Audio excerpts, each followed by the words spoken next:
Hey everyone, welcome back to The Explainer. Today, we're diving straight into the blueprint for Minnesota correctional education. We're going to focus our attention on understanding exactly how education inside prison walls is being used right now. And spoiler alert, it's not just a way for people to pass the time. It is a highly strategic, calculated approach to rebuilding lives. We'll be looking directly at the data, the program structures, and the materials straight from the Minnesota Department of Corrections to really wrap our heads around their operational approach to this absolutely vital system. But before we get into the weeds, we have to stop and ask ourselves, what actually happens the day after release? I mean, really think about the immediate reality of re-entry for a second. A person steps out of a facility and right back into the real world. The undeniable truth is that the vast majority of incarcerated people in Minnesota will eventually return to the community. They are literally going to be our neighbors, they'll be participating in our local economies, walking down our streets.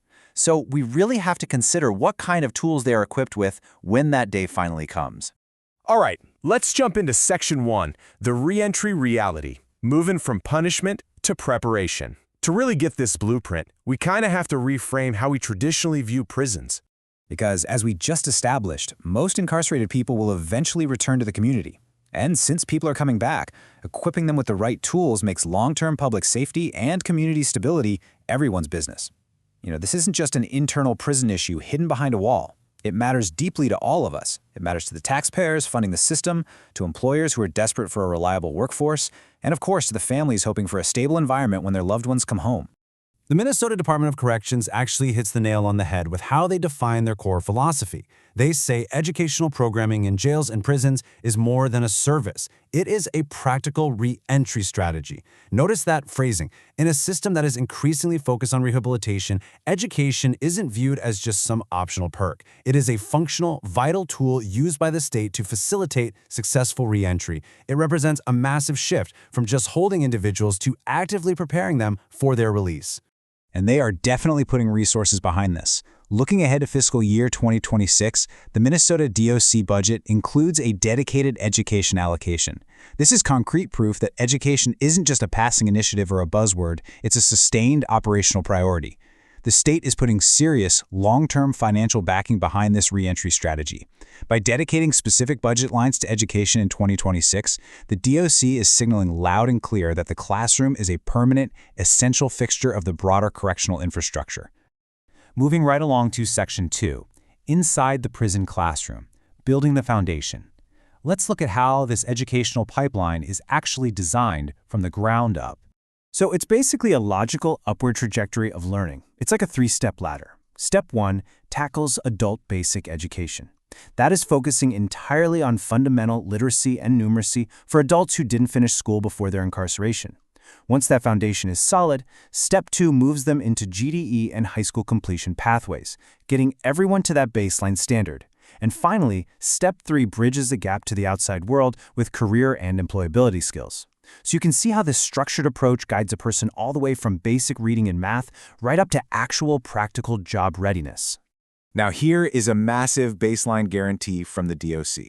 Secondary education is available at every single facility. This represents a huge commitment by the state across its entire adult correctional system. No matter where a person is housed within the Minnesota system, that high school or GED pathway we just talked about is made available to them. It ensures that regardless of initial placement, everyone gets the opportunity to achieve a fundamental educational standard. But the classroom goes way beyond standard academics. The system also provides English language learner support to make sure non-native speakers aren't left behind. There are special education resources for folks with specific learning challenges. They provide crucial library and law library access to foster independent research. And just as importantly, the curriculum targets crucial life skills with parenting and family skills classes. These specialized services are all designed to help individuals build better daily routines and maintain strong, positive ties with their families. Which brings us to Section 3, the location factor, or the geography of access. Because while that secondary education baseline exists everywhere, access to the broader, more specialized programs, well, that's not a universal guarantee. Access is actually heavily dependent on some pretty complex logistics. It relies on a facility's security level, the population size, staffing levels, literal classroom space, and community partners. It operates almost like a housing lottery, to be honest. A person's access to a specialized class or an advanced credential relies much more on these facility-specific constraints, like whether the right instructors are physically present in the building, rather than just an individual's personal drive to learn. To really see this in action, just compare MCF Lino Lakes, which the DOC notes has the highest concentration of educational and treatment programs, with MCF St. Cloud, which primarily offers adult basic and general education. This stark contrast shows you exactly how much the educational footprint can vary. The exact same individual might have a vastly different educational experience simply based on the specific location and mission of the facility where they're serving their time. Okay, let's look at Section 4, Degrees Behind Bars, the post-secondary push. Now we are shifting our focus to the expansion of advanced learning inside the walls. So college and prison programs are these really strategic partnerships with outside educational institutions. They're designed to provide access to higher education degrees and career technical certifications. But the absolutely crucial part here is that they are aligned with current workforce needs. The DOC anticipates expanding these higher education pathways to create a more equitable justice system. The whole goal is connecting incarcerated individuals directly to the specific skills and trades that the Minnesota workforce actively requires right now. The core logic here is simple but incredibly powerful. A credential can literally be the difference between low-wage instability and a solid, stable path after release. These post-secondary certifications carry real, tangible value in the labor market. Earning them drastically expands a person's options and earning potential when they get out.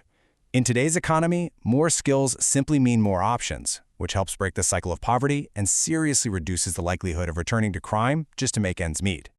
All right, let's wrap this all up in Section 5, the bigger picture, connecting the dots. Let's zoom out and look at the cumulative community impact of all these investments. When you look at the common benefits, it's a real ripple effect.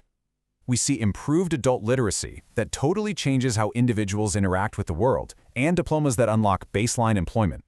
We see career and technical training directly feeding the Minnesota workforce with skilled labor. Beyond the jobs, there's better family engagement, vastly stronger reentry prep, and frankly, just a more constructive use of time during incarceration. When you connect these dots, classroom learning translates into safer behavior inside the facility and directly leads to much more productive outcomes outside of it. Now, to be completely impartial, we can't overgeneralize here. Education is an undeniably powerful tool, absolutely. But it is only one part of successful reentry. For this to truly work, it has to connect with stable housing, reliable employment, necessary treatment programs, family support, and consistent supervision. The DOC clearly views education as just one crucial piece of a much larger, interconnected framework. A diploma is amazing, but it works best when supported by those other foundational pillars. So, I want to leave you with this final, provocative thought to chew on. If the vast majority of incarcerated people are coming home to our neighborhoods, what skills are they bringing with them? I think that question perfectly summarizes the bottom line value of correctional education. It is not just about someone earning a credential behind bars, it's about creating a realistic chance of success after their release, which ultimately benefits the safety and prosperity of all of us. Thanks so much for joining me for this explainer. I'll catch you next time.